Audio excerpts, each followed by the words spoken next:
On the 531st day of the war in Ukraine, the fighting was concentrated in these areas.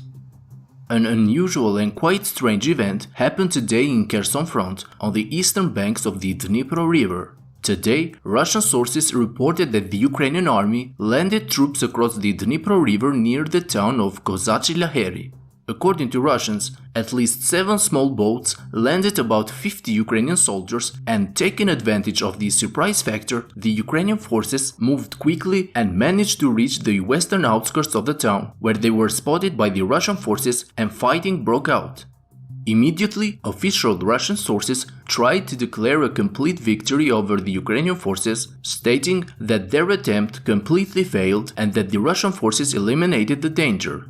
Later, some Russian sources published a video where some members of the Russian forces, together with their commander Major Tomov, were seen interrogating some Ukrainian soldiers reportedly captured near Kozachi Laheri. 1 hour after the publication of this video on the Russian Telegram channels, on-the-ground Russian sources said that the situation was a little different than reported.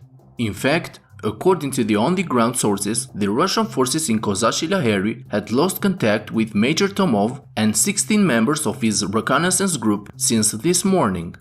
In fact, a good part of the Russian sources and soldiers on the ground think that in fact Major Tomov and his 16 soldiers were taken hostage by the Ukrainian forces. A very popular pro-Russian Telegram channel, Romanov, said that there is only one hostage from this whole situation, and he is the person holding the phone in his hand, Major Tomov himself.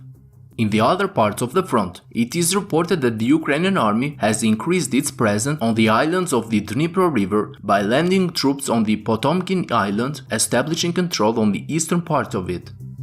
In the Kupyansk-Liman line, the pro-Ukrainian source Deep State acknowledged the capture of Novoselivsk by the Russian forces after long battles in this area.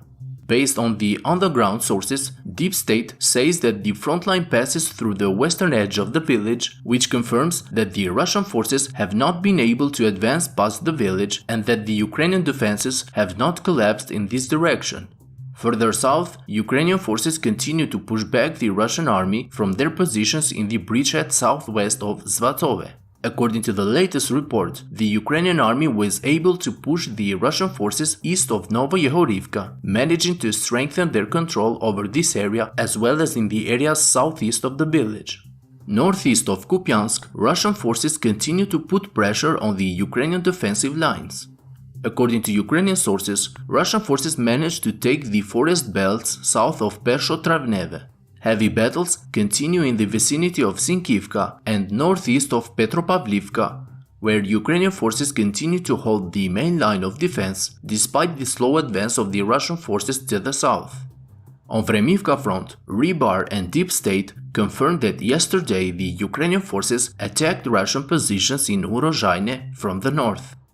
Deep State updated their map showing the northern half of the village as a grey area, while according to Rybar, Ukrainian troops managed to gain a foothold inside the village at midnight, but were forced to retreat after a counterattack launched by their forces. According to other sources, the northern part of Urozhaine remains a grey area, while the Russian command has sent new reinforcements from Staromlinivka to replenish their troops in Urozhaine.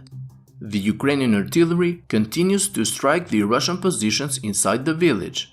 Deep State later published this satellite photo showing several trench lines north of the village. According to them, this fortification was the main reason why the Ukrainian forces had failed to penetrate into Urozhaine in other attempts.